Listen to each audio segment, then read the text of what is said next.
Moshi Moshi Tomodachis. Sorry. Studio. Moshi Moshi Tomodachis. I'm here today with our first ever long-form art tutorial. Wow. To celebrate a whole year of posting, I decided to redraw our old friend Fluttershy in my current style. This took a while because I had over 20 hours of footage to get through, but what's more is that I had to make this video in reverse, so usually I'll script it and then find visuals, or I'll think of which tutorials would be helpful, and then I'll film myself drawing the content. This time I filmed all the content and then I scripted retroactively, which was kind of tough. I'm going to use both my screen recordings and the Procreate time-lapse so that we can have a decently comprehensive view of what I'm doing at all times, and then I'll stop us when I really want to like zero in on something.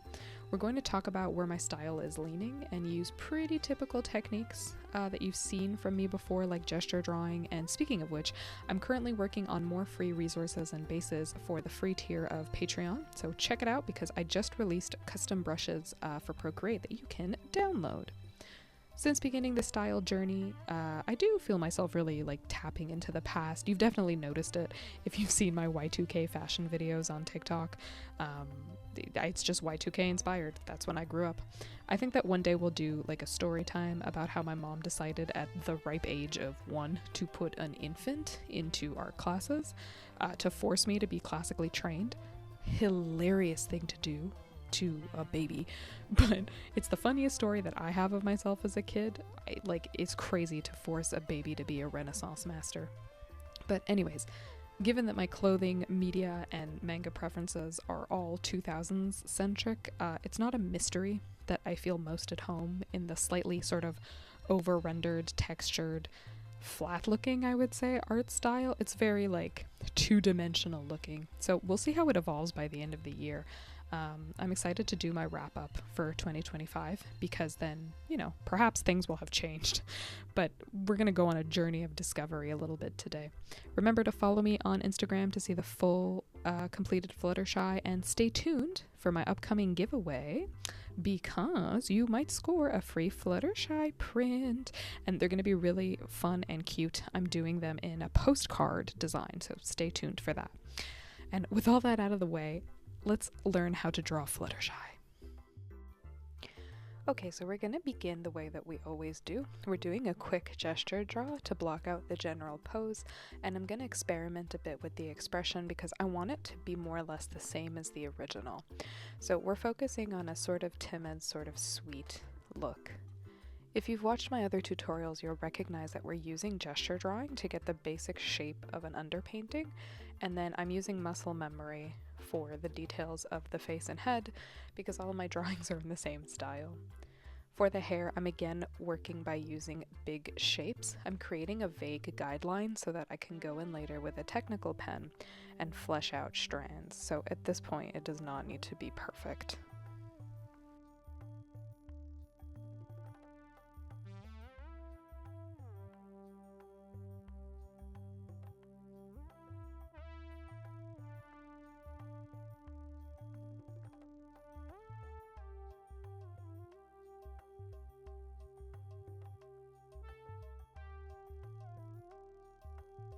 For the eyes, I've talked about this in other tutorials on YouTube. It's just basically just a half C shape.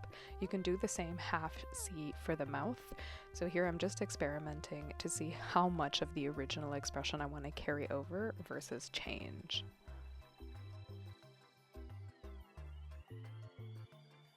Don't be shy to go in with the lasso tool and adjust anything that looks like you may want to make it bigger.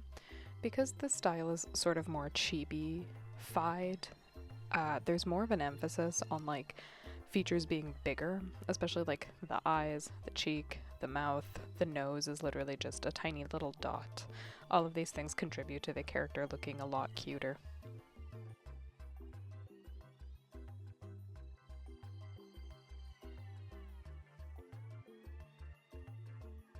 So again, use the lasso tool to readjust as needed. Usually I'll have 2 sketch layers to keep things clean so that I can erase the under layer at the end. And we're doing the Y2K style, chunky hands, chunky fingers, and I like to have mine just sort of end in like a teeny tiny pointy nail. So we're gonna get sort of the vague placement of all the fingers, and then we'll worry about the exact shapes later when we pull out the technical pen. And all of this is being done using a chunky sketching pencil. Usually for me, it's just the default 6B. You can also use the default painting round brush. And so now we'll transition, once we get to the line art portion, into just a technical pen between 1.5 and 2%.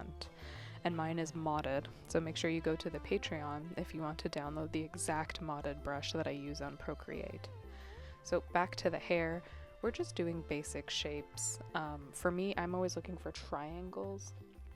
In my work, anything that has 3 points, I'm going to suggest sort of the outline of the hair, the basis of the shapes, if you will, so that I can go in and refine later on, but at least I know the placement of the hair.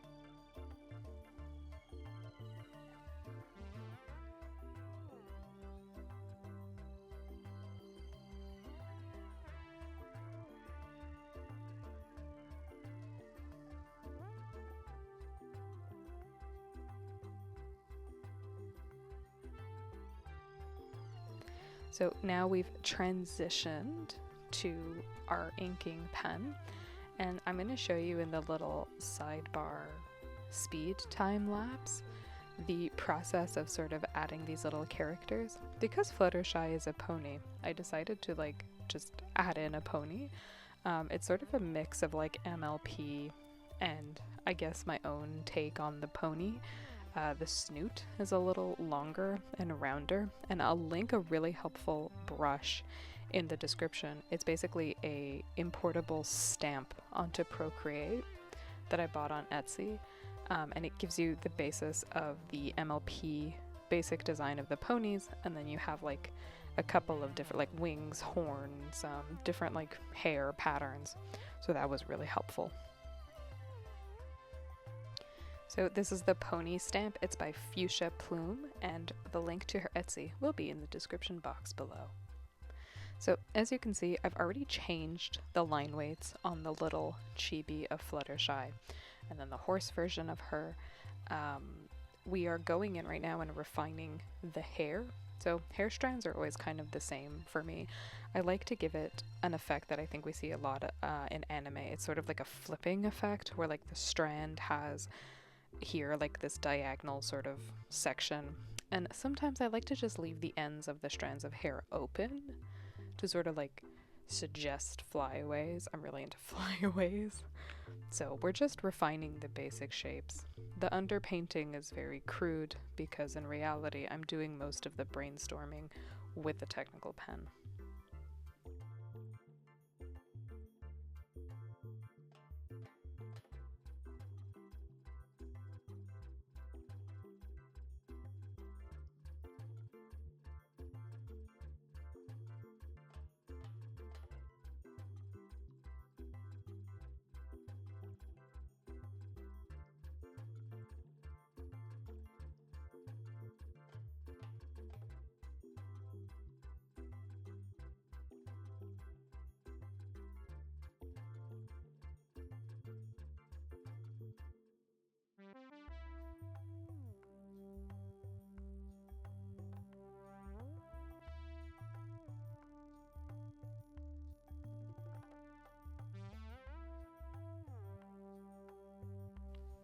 So by now, we have a couple layers. Usually what I really need is the cleaned up sketch layer, and then on top of the basic line art layer. And what I used to do was make another layer on top of that to change the line weights.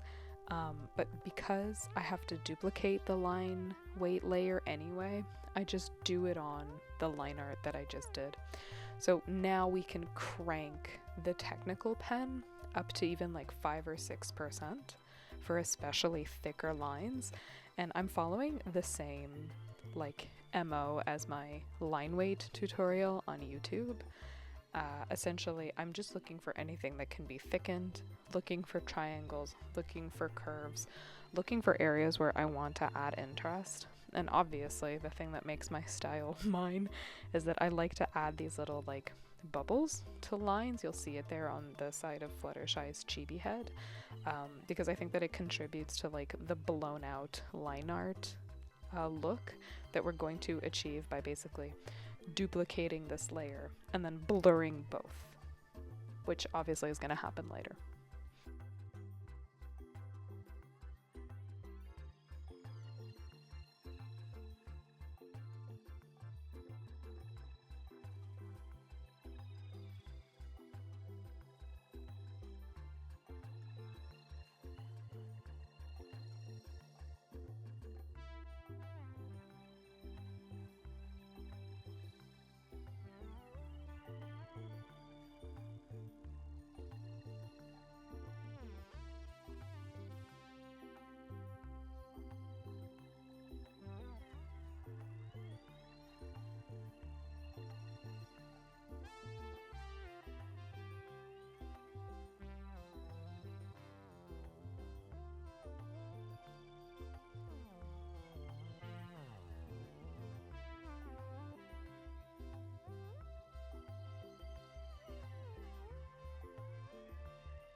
And of course, don't be shy to fill in any negative space with the technical pen. I like to sort of merge anything, like if there's just a little bit of background peeking through, I don't think that it really needs to be there. So I'll intentionally thicken everything or just fill in the negative space. I find that it helps to marry the little like chibis in the foreground to the bigger chibi in the background.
Okay, so once you're happy with your line weights, you are going to choose what color you want to fill your line art with. I always choose a red. Here I'm just experimenting to see if I want it to lean more pink or absolute red. You are going to duplicate your line art layer, so you have 2 of the same layer. You're going to make a clipping mask above each of them, and you're going to fill it with this red or whatever color you choose. In my case, I'm going with like a red pink. So I have 2 line art layers. I have 2 clipping masks, 1 over each, and I've filled in the lines. The bottommost layer of the line art, you're going to take that layer and you're going to Gaussian blur to either like max 2%, either 1 or 2%. See what you like better. And that's how I do the blown out line art look. It kind of gives it like a very like fuzzy appearance. And then here I'm just changing the background color to a complementary color for pink so that I can like really see the shades that I'm working with. And we're lucky here because my thumbnail is literally just the older version of Fluttershy, which makes my life a lot easier, right? Because it's not like I have to like color pick or find a reference that has the correct like shades and hues that I want. So we're gonna color pick from the thumbnail and basically just experiment around and you know, just choose your colors, see what you like best. When in doubt, like let's say I'm doing like a particular skin tone, I say like, okay, I want this character to be Indian. Often I will go to Google and look up skin tones, like brown skin tones, but also undertones to make sure that nothing is looking like weird and strange and muddy and nonsensical. So Googling for skin tones and undertones, or like different hair tones, overtones, like there's blonde, there's strawberry blonde, there's brassy blonde, there's like cool blondes, there's warm tone blondes. Color picking from these kinds of references generally is quite helpful.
In the end, basically, you just want to have a look and make sure that you're happy with the contrast between your line art color that you picked and the colors of your piece. So I like to do this when I have some base colors put down so that I can understand what we're doing. For the rendering, it's actually quite easy. I've skipped the skin rendering because at the moment this is an exclusive tutorial for paid patrons, but it's basically the same rendering for absolutely everything. So you're going to take the airbrush and you're going to pick like a more saturated version of your base color, and around the edges of the piece of whatever layer you're on, in this case the hair, we're basically just going to airbrush a deeper pink. And I'm doing this really on like the outskirts of the hair, so it's not really in the center. It's either like very much close to the face or very much far away in the background. And then you're going to play with the opacity of the layer so that it's perceptible, but not terribly perceptible. The next thing is we need a complementary color, which for pink is going to be green.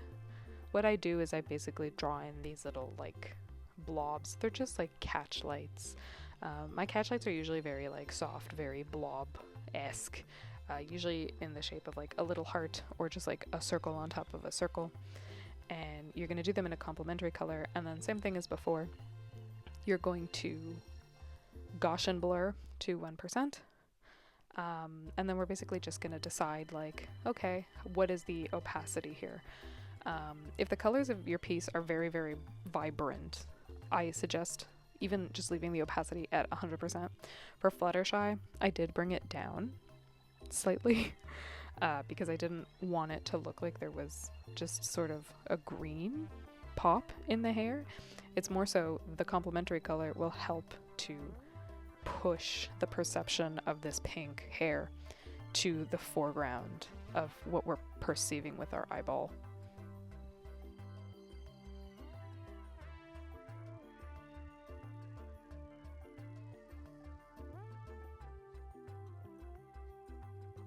And now it's time for my very cool and fun rendering method. I basically just take the default square brush. I do this for highlights and shading. I pick a much, much lighter color than the colors that I have on my layer, in this case the hair, and I basically just dot around anywhere that I want highlights. So you're not really thinking about where they go, you're just sort of putting them around willy-nilly. And then using my modded technical pen as my eraser brush, I'm going to start erasing shapes. And again, I am fond of triangles, so I'm going in triangles, almost like strips of hair, not so much strands, like strips, triangular pieces of hair, almost like the hair is not three-dimensional. I think that a lot of the time when I'm doing art, I'm not thinking in the 3 dimensions. I'm treating everything like it's 2-dimensional. Obviously, like, you don't have to do it my way, but if you're wondering how I do it, that's how I do it. I basically erase, I make these triangles until I am terribly happy with it. And then there you go. There are your highlights. And then you'll do the same with the shading. The only difference being any hair that I want in the foreground, or that is like very much an underneath layer, I pick the darkest shade of my basic hair color, and that's the color that I go with. It helps to differentiate the background. It makes the hair kind of look like it's almost like farther away.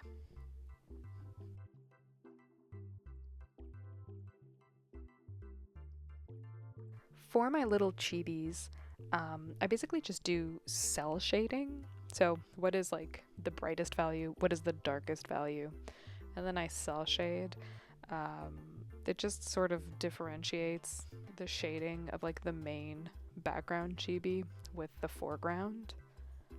There's no special reason, honestly. You can also use lightly, like you'll see on the tips of the hooves, just a little bit of airbrush or like round paintbrush, and then Gaussian blur it.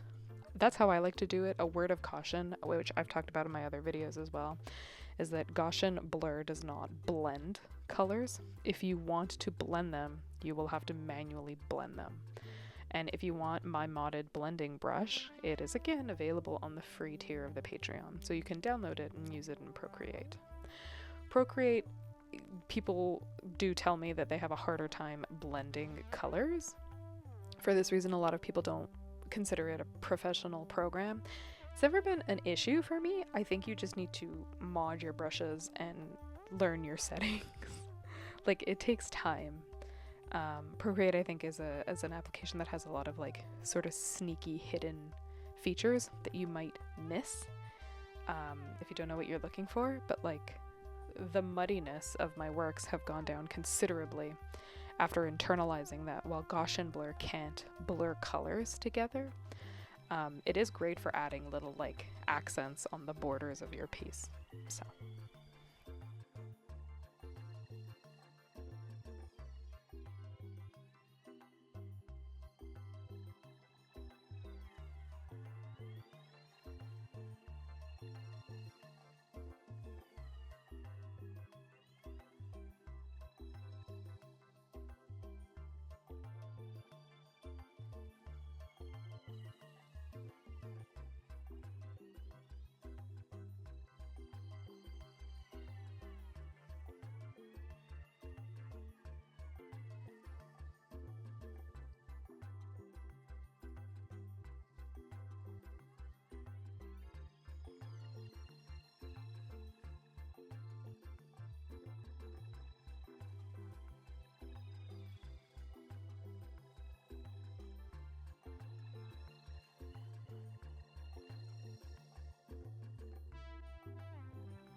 So you can watch me do it here. We're going to take the round brush and we're just going to color in the fur there at the end of the tail. And then we're going to Gaussian blur it. And I'm not really worried too much generally about the values of the foreground chibis, because when I go to add my After Effects, you are barely going to tell half of the shading apart from the base colors, because I add a lot of noise to my pieces and noise melts layers together. So for the chibis, we're not really like breaking our heads over it. I'm basically just going to add in a light little pop of light at the tip of the tail fur, and then we'll darken the base somewhat. And obviously, like, experiment. You may find that just pure hard shading as opposed to soft shading would be better here, so do what you feel. And obviously for the little like, let's say my little chibis are wearing clothes, I will do a texture brush overlay. So I'll just make a layer above the clothes, and then I'll pick a texture brush from my fabric texture brushes, and I'll just color over. So it looks like fabric texture. So basically once everything is ready, I'll import it into a new canvas, and using just like the basic transform tool, I'll cut off any edges that I no longer need. And then if you notice that you need to extend the line art, very easy. You just color pick and extend the line art. Small changes like this, even though that line art is not going to have the blowout effect, very much imperceptible. So once that's done and you're happy with it overall, you can start adding After Effects.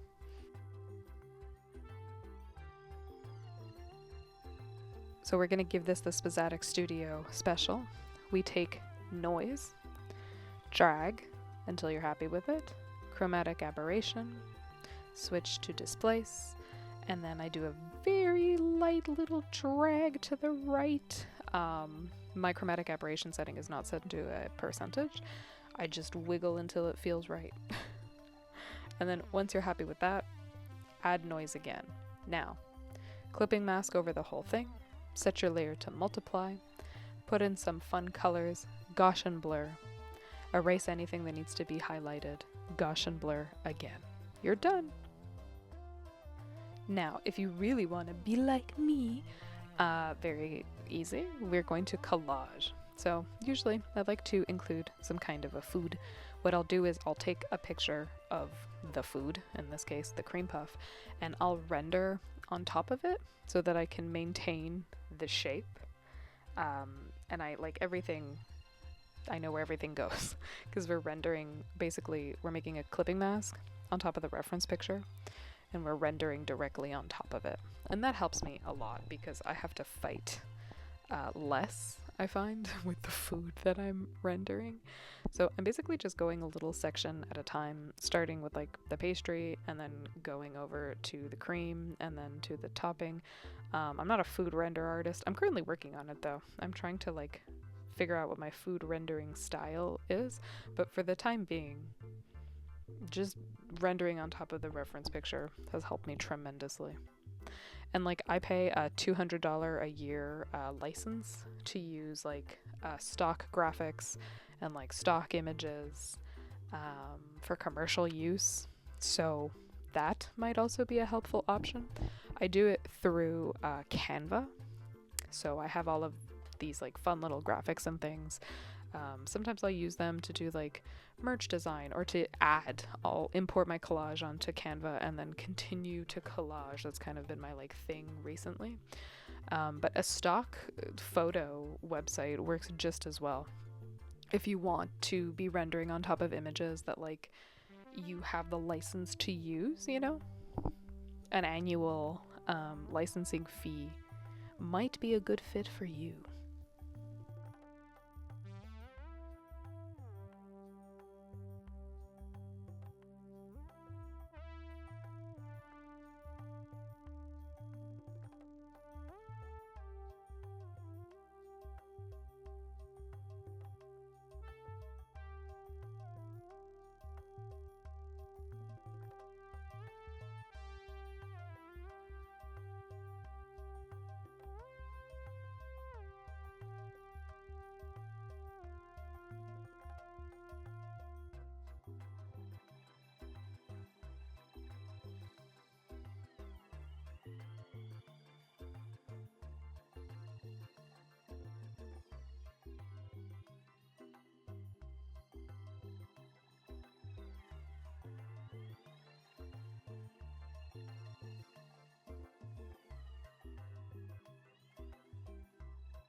So the next part basically is the actual like proper collaging. I just go on Google, I import things that are topical, that are cute, that are in the same color scheme. I like to redraw things a lot. I like to go on Pinterest or like websites that have different bases and see if there's any like additional little like chibis that I want to add. If there's any fun bases that are like floating around the internet that I might want to like attempt to draw over. Text, emotes and things are a favorite of mine. Like the purple hearts here and the Japanese text are just little text like emotes that I got from like an emote website. So basically just follow your heart.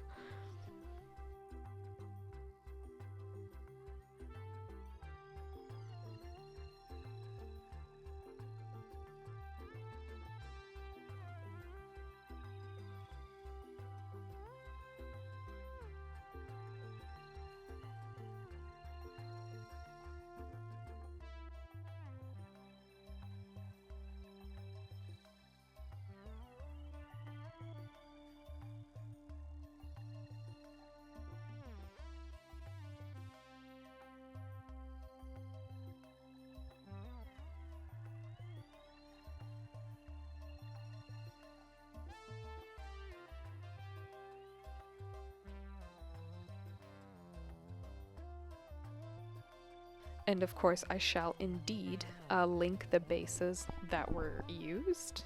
I got them on Pinterest, so all the information will be in the comment section. And in the next little bit, I'm going to show you basically just, I have like an extra canvas that's always open to kind of like doodle around in and do my little like cyber sigilisms or like test things out, or it's just like a throwaway canvas, and then I can like import things into my main canvas.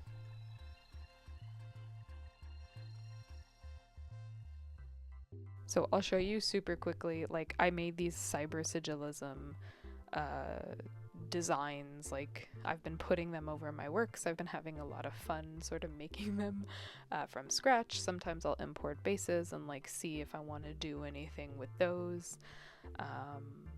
This one is from _sexy_upon. I got it on Pinterest. This is me freehanding a little cyber sigil doodad. And that's it. Basically, you just export as PNG and you can import them wherever you'd like. And that is start to finish how I did Fluttershy. Actually, it's really how I do all of my like little chibi collages, but I hope you enjoyed. You have seen the entire process from start to finish. So go forth and make your own. And so I hope that you enjoyed this long form tutorial. I tried to cram as much information as I could into it. I think when it comes to collaging, you just have to follow your heart. It might be a good idea to eventually make a separate tutorial for it. There isn't really much direction. I just add things that I think would look nice. And I guess I do most things with my heart, which is why human inconsistencies like happen. I don't know if this will be my style forever, but right now, like, I'm enjoying the freedom that it allows me. I get to gesture draw. I can really scribble around.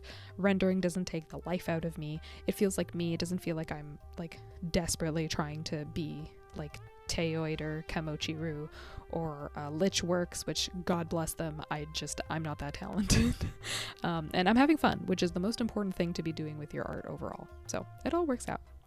And friendos, I surely do hope that you enjoyed this video. If you like the long form content, let me know and I will look into making more. As usual, if you want more resources, you can check out my Patreon. The free tier has tons of goodies, and I just reworked the tiers actually, so you get more rewards than you once did on the free tier. Paid memberships start at $5 a month. You can have access to NSFW artwork, early access, full-length YouTube videos before they come out to the general public, and a say in what content gets made, and exclusive discount codes. And I also do custom tutorials for paid tiers, so you can ask me to teach you about whatever you want, and I will do it. It's seriously a good time, and I post super frequently. especially for the free tiers. So you can download my modded brushes for Procreate right now if you head over there. And thank you as usual to the patrons who graciously lend me their eyeballs and keep up with my silly, goofy antics. You guys are my moon and stars. And you always gas me up in the TikTok comments, so like, mwah. Shout out the homies: Spicy Knife, Milk, First Last, Sakura, RP, Adie, Gwen, Cat, Delta Animations, Not a Necrowizard, Leo, Akuzan.com, Blake, Auri, Noop, BigMonke, Ace, and Andrea. Our community has grown to 18 members in just a few short months, which is really nice. And have I mentioned I love you? So it's not too late to join. Come hang out there. Check out my TikTok. We're almost at 1K followers. Literally, I cannot thank you enough. That is insane. We pulled it off in a matter of weeks. I don't even know how we did that. I'm really leaning into art lifestyle content, and I'm having a blast doing it. You guys leave the funniest comments on my videos. I also love answering your submitted questions and taking you on my little adventures. Vlogs number 4 and 5 are currently being edited at the time of filming this, and I'm cosplaying again for con season, so come check out my Miku bunny ass cheeks. I can't say it with a straight face, but come check out my Miku bunny cosplay on Spaz After Dark on YouTube. So check me out. Also on Instagram. Check out the new website. There's a big spring shop update coming. Just come check me out everywhere. Just come along. Come with me everywhere. I'm kidnapping you. We're going everywhere. And that's it. Take care of yourself. Stay weird. I love you. Bye.